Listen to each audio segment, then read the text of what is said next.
lagi nating ilagay sa puso at isip natin na narating natin ang ganito. Meron tayong comprehensive agreement on Bangsamoro, meron tayong Bangsamoro Organic Law, at meron tayong Bangsamoro Government.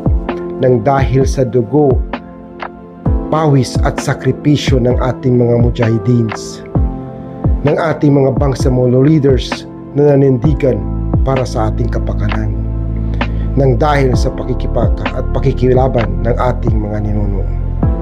Ipaglaban natin at ipagtanggol natin ang ating Bangsamoro. Protektahan natin ito laban sa mga taong may personal na interest lamang ang pinangingiral sa kanilang puso at isip.